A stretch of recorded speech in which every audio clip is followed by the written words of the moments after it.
তো guys welcome to another new blog.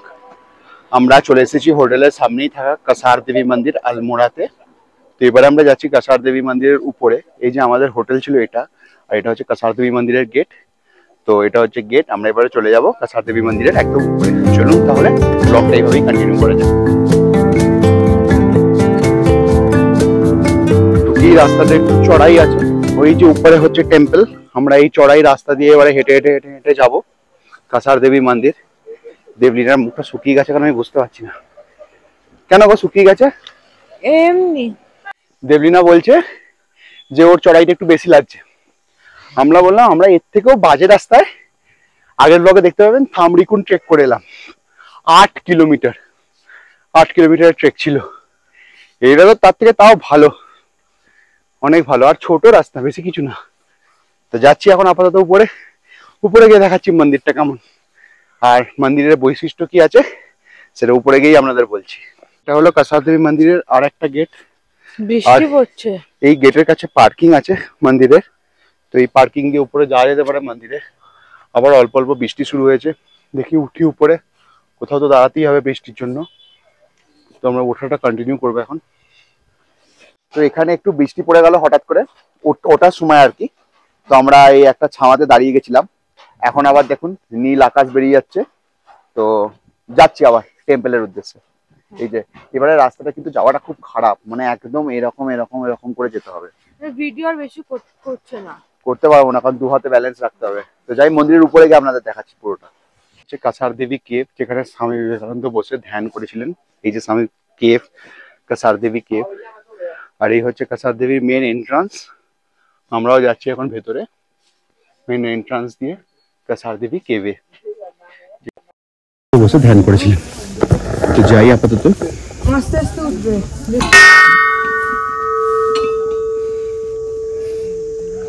আর এখান থেকে ভিউটাও খুব সুন্দর লাগছে, গোটা আলমোড়ার।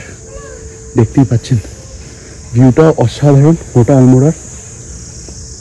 ও ওইটা আসল, হ্যাঁ না, ওটাই তো কসমসের জায়গাটা।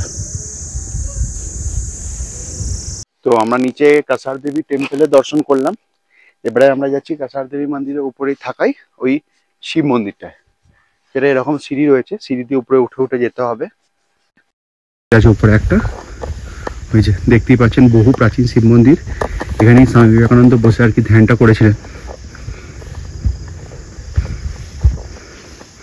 উঠছি এখন আপাতত।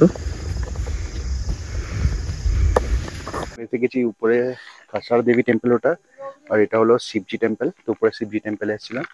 আর এখান থেকে দেখুন পুরো আলমোড়ার ভিউটা কত সুন্দর লাগছে উপর থেকে। একদম পাহাড়ের উপর আছি আমরা, একদম আলমোড়ার সব থেকে টপ পাহাড়ের উপর। আর কি দারুণ লাগছে উপর থেকে ভিউটা। মন্দির ঘোরা হয়ে গেল, এবারে আমরা নিচে নামবো। তো দেখুন নেক্সট আমরা কোথায় যাচ্ছি। এটা তো বেশ সুন্দর একটা জায়গা ছিল। তো আমরা এখন চলে এসেছি আলমোড়া মল রোডে, মানে আলমোড়া।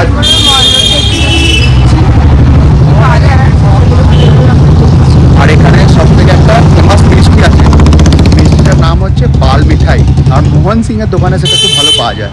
তো নিচে দোকানটা দেখলাম, তাও একটু হেঁটে হেঁটে এলাম। আবার নিচে গিয়ে ওই মিষ্টিটা নিয়ে আবার চলে যাব কাঠগোদাম রেলওয়ে স্টেশনের দিকে, যেখানে আমাদের রাত 9:50 ট্রেন আছে।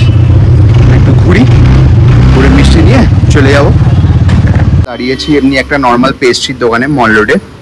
সেখানে দেবলীনা আমাকে ট্রিট দিচ্ছে,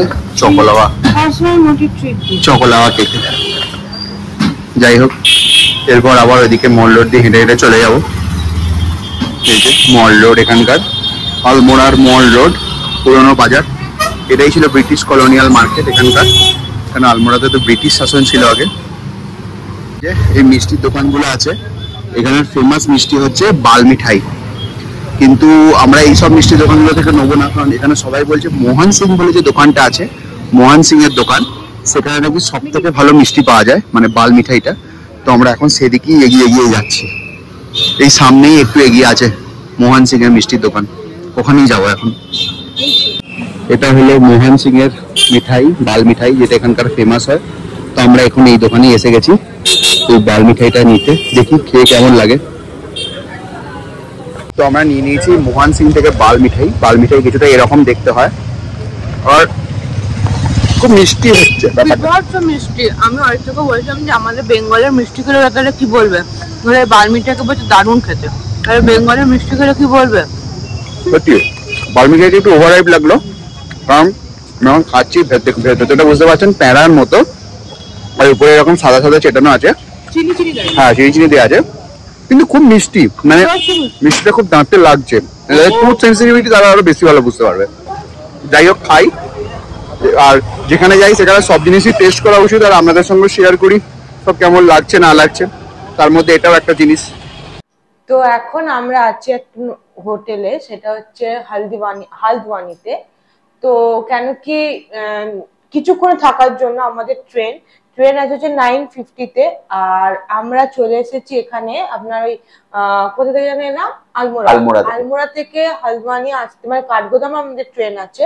তো আলমোড়া থেকে কাঠগোদাম আসতে মিনিমাম ওই 4 to 4.5 আওয়ার্স মতন লেগেছিল আমাদের। তো আমরা 4:30-তে এখানে চলে এসেছি, কিন্তু আমাদের ট্রেন ছিল 9:50-তে। তো সেই জন্য আমরা কি করবো অতক্ষণ, এখানকার স্টেশন ছোট্টপাড়া, তো কিছু নেইও। তো সেই জন্য অরিত্র একটা হোটেল করলো, দিয়ে হোটেলে আমরা এখন আছি কিছুক্ষণের জন্য, 5 আওয়ার্স মতন আছি। 9:50-তে ট্রেন, আমরা 9টার সময় হোটেল থেকে চেক আউট করে যাবো। তো এই ছিল আমাদের গোটা নৈনিতালের ব্লগটা। আপনাদের কেমন লাগলো না লাগলো অবশ্যই কমেন্ট করে জানাবেন, আর পারলে শেয়ার সাবস্ক্রাইব করবেন।